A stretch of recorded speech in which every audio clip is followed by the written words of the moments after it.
Redpix YouTube channel editor Felix Gerald டெல்லியில் தமிழ்நாடு காவல்துறையினரால் கைது செய்யப்பட்டார்.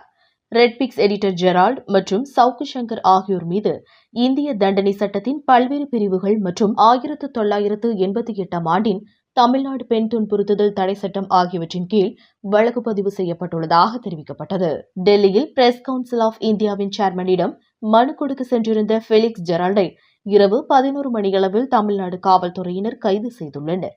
கூடுதல் அரசு வக்கீல் கோரிக்கையின்படி ஜெரால்டின் ஜாமீன் மனு மீதான விசாரணையை ஒரு வாரத்திற்கு நீதிபதி ஒத்திவைத்த நிலையில் ரெட்பிக்ஸ் யூடியூப் சேனலின் எடிட்டர் ஃபெலிக்ஸ் ஜெரால்ட் டெல்லியில் வைத்து கைது செய்யப்பட்டுள்ளார்.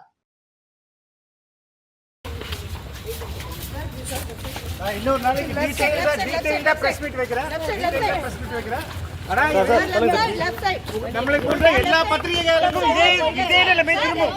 அதனால அதை மட்டும் மனசுல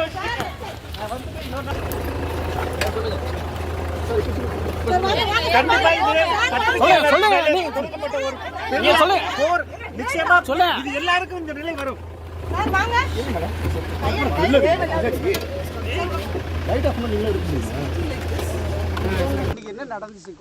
அவரை ரிமாண்ட் பண்ணுறதுக்கு டெல்லியிலேருந்து இன்றைக்கி கூட்டிகிட்டு வந்திருந்தாங்க. காலையில் சென்னையிலேருந்து அவரை திருச்சி அழைச்சிட்டு வந்துட்டாங்க. திருச்சி அழைச்சிட்டு வந்தவங்க இப்போ ஈவினிங் ஒரு 5 o'clock போல் ரிமாண்ட் பண்ண கூட்டிகிட்டு வந்தாங்க. ரிமாண்ட் பண்ணக்கூடாதுன்னு சொல்லி அப்ஜெக்ஷன்ஸ் பேசணும். ஆர்குமெண்ட்ஸ் எல்லாத்தையும் போத் சைடு ஹியர் பண்ணாங்க மேஜிஸ்ட்ரேட்.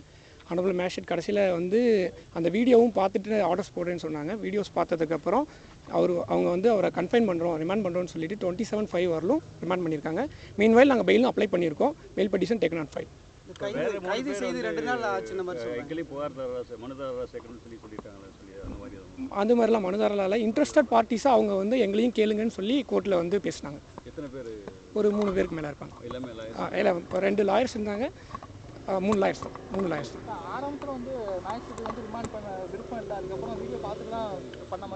இல்லை அப்படி இல்லை, அவங்க எல்லாத்தையும் ஃபுல்லாக ஹியர் பண்ணிவிட்டு கடைசியாக வீடியோ பார்த்துட்டு தான் பண்ணுறேன்னு சொன்னாங்க. அதே மாதிரி தான் பண்ணாங்க. ஒரு சைடு ஹியர் பண்ணாங்க.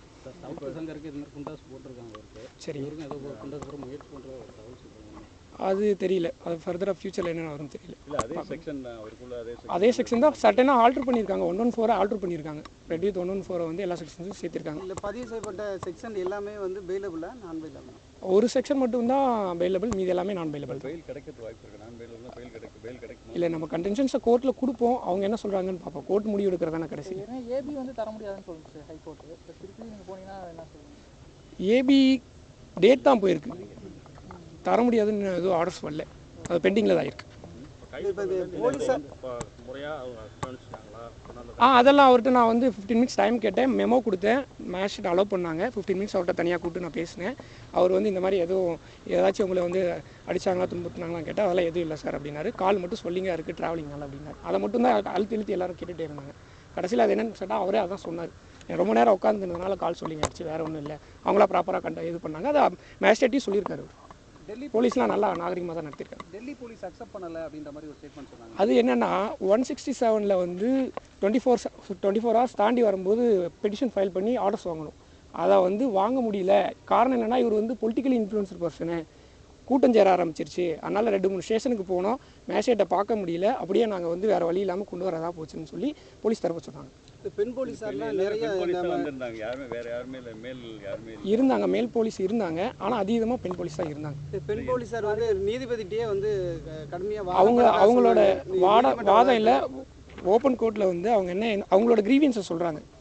அதை அப்ஜெக்ட் பண்ணோம். கோர்ட் அப்சர்வ் பண்ணுறது பண்ணாது கோர்ட்டோட டிஸ்கஷன். இந்த மாதிரியான வழிமுறைகள் எங்கேயாச்சும் நடந்துருக்கா? ஓப்பன் கோர்ட்டில் சொல்கிறத கேட்டுதானே ஆகணும். கேட்டுட்டாங்க. நடந்திருக்கு. ஓப்பன் கோர்ட்டில் இருக்கும்போது மேஜிஸ்ட்ரேட் இன்ட்ரெஸ்டடாக கேட்கலாம். அதை அக்செப்ட் பண்ணிக்கிறது டிஸ்கிரிப்ஷன் ஆஃப் மேஜிஸ்ட்ரேட். அவங்க அவர் இப்படி பேசினனால, அதாவது இந்த வழக்கோட A1 எதிரியான மிஸ்டர் சவுக் சங்கர் பேசினனால அவங்களுக்கு ஊண்டிங்காக இருக்குது, வெளியே தலை காட்ட முடியல, ப்ராப்பராக ஒர்க் பண்ண முடியலன்னு அவங்களும் சொல்கிறாங்க. அவங்களோட இன்ட்ரெஸ்ட்டை சொல்கிறாங்க. ஓப்பன் கோர்ட்டில் நானும் இருக்கோம், இந்த கேஸ் வரும்போது நானும் சொல்கிறோம் அப்படின்னு சொல்லி பர்மிஷன் கேட்டு சொல்கிறாங்க. இந்த வாதம் அவரை ரிமாண்ட் பண்ணுறதுக்கு உறுதுணையாக இருந்துச்சா? அது கிடையாது, அது மட்டும் கிடையாது. Gravity of the offence, probability, arguments நான் நிறையா பேசினேன், அதர் சைடு நிறையா பேசினாங்க. அதனால் அப்புறம் இந்த வீடியோ வந்து 30 மினிட்ஸ்க்கு மேலே மேசேஜ் அவங்க பார்த்தாங்க. ஸோ அதனால தான் இந்த டிலே ஆனது. நீங்கள் என்ன ஆர்குமெண்ட் முன் வச்சுங்க ரிமாண்ட் பண்ணலாம்? எல்லா அஃபென்சஸுமே பிலோ 7 இயர்ஸ் தான் பனிஷபிள்.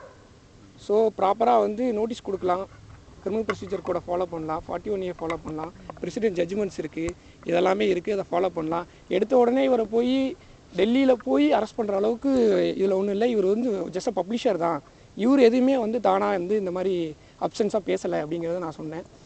ஜட்ஜ்மெண்ட்ஸ் கொடுத்தேன், எல்லாத்தையுமே வாங்கிட்டாங்க. பர்யூஸ் பண்ணிட்டு தான் வீடியோஸ் பார்த்துட்டு அதர் சைடி கேட்டுட்டு ஆர்டர்ஸ் பண்ணுறாங்க. இப்போ ஏபி மூவ் பண்ணணும்னா இங்கே தமிழ்நாட்டிலே பண்ணிடலாம், எதுக்கு டெல்லி போகிறாருன்னு ஒரு கேள்வி. அது ஏபி மூவ் பண்ண போகல. அவர் டெல்லி எதுக்கு போகிறாருன்னா ப்ரெஸ் கவுன்சில் ஆஃப் இந்தியாவில் கம்ப்ளைண்ட் ரைஸ் பண்ண போகிறாரு. இங்கே ஏபி ஃபைல் பண்ணிவிட்டு அங்கே அதை பண்ண போகிறாரு. ஸோ இவருக்கு என்ன பண்ணுறதுன்னு தெரியல. இவர் ஒரே ஹோப்பாக வந்து ப்ரெஸ் கவுன்சிலில் கம்ப்ளைண்ட் கொடுத்துடலாம்னு சொல்லிட்டு அங்கே போயிருக்காரு. தேங்க்யூ. என் பேர் விக்னேஸ்வரன்.